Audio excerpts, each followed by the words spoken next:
Hey, did you see the filth out did there. you see the Kramer thing?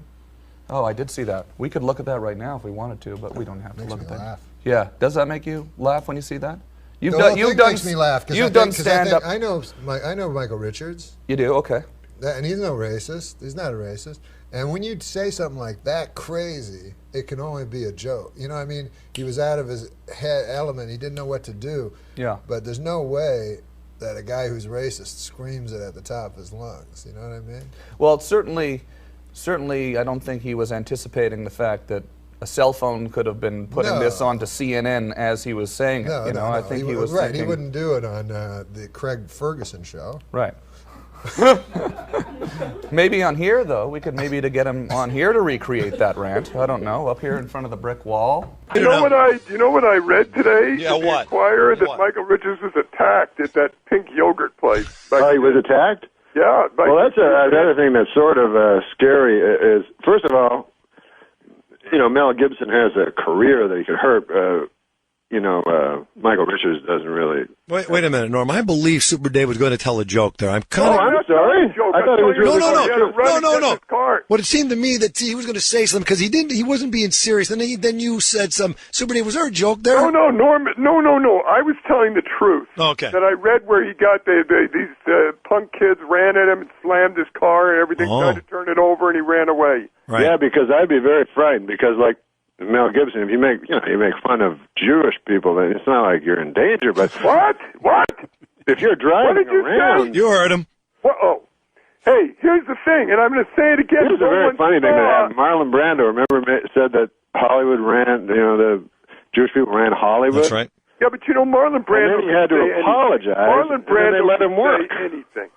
Marlon Brando lived. We're listening to Norm Macdonald and Super Dave argue about Marlon the Brando Jews. lived behind a cardboard cutout. What? He lived behind a cardboard cutout. He was 900 pounds, so he could basically say anything. No, but don't you think Michael Richards would be kind of in peril? And Well, but I don't think he had a career. no, I'm saying just physically. Hey, did you cut us off? I didn't. Are we just talking? Yeah, you guys. We're not even on the radio. You haven't been on for the last hour, but that's great. So great. I haven't talked to Norm in about 3 weeks. Jonathan, don't you think have that permission? Michael Richards may have his life sort of in danger? Yes. No, I would move to either Tucson or Idaho. Yeah, or Wisconsin. Why, is Wisconsin good too? You know what I'm saying? Yeah. You mean like just a shack in the woods or something? Or Boston. He could move to Boston. Yeah. Stay hard. Wait a minute. Wait a second. No, wait. You know the joke about B.B. King's wife? No. You don't? No, I don't think so. B.B.'s having a birthday, so she wants to surprise him, so she goes to the tattoo parlor. She says, put a B on one cheek and a B on the other. So the guy does it. She goes home. B.B. comes home. She opens the door, bends over, drops her shorts, and says, surprise! He said, who's Bob? Oh, that's racist. There it is, ladies and gentlemen. There it is. The one and only Super Dave Osborne and his joke about Yeah, sell that to Michael Richards, man. Why, Wow. that's not a racist joke. Yeah, sure it isn't. Who's Bob? Yeah, that's the way you want to broadcasting in stereotypes. 97.9 I tell you what, FM. let's do it this way. Yeah. Bob Hope's wife goes to a tattoo parlor. No, but you chose an African American. Well, but Bob Hope is dead. Yeah. Go ahead. And she says, put a B on one cheek and a B on the other. She comes home. Bob Hope comes home. She bends over, pulls her pants down, and he faints.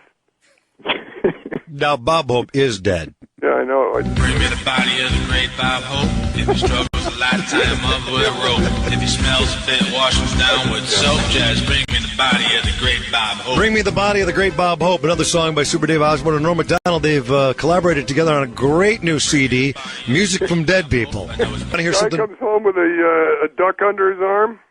Oh, shut Wife up. opens the door. Yeah. She says, where the hell have you been? He says, this is the pig I've been screwing. She said, it's not a pig, it's a duck. He said, I'm not talking to you.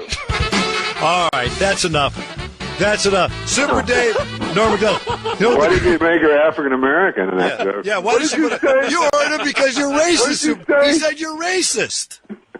He said, why didn't you make it an African American in your joke? That's what you like to do, don't you? Super Dave. Hey, don't you feel sorry for Michael Richards, really, though? All right, good. I'm used to say goodbye, nothing new to me. Baby, I'm trying to survive, and I know that you believe in a world with happy endings. So tired of pretending. Oh. If you were Michael Richards and you were in that situation and That word. you said those things, what would you have done next? Oh, I would move to Idaho. Ketchum, Idaho. Okay.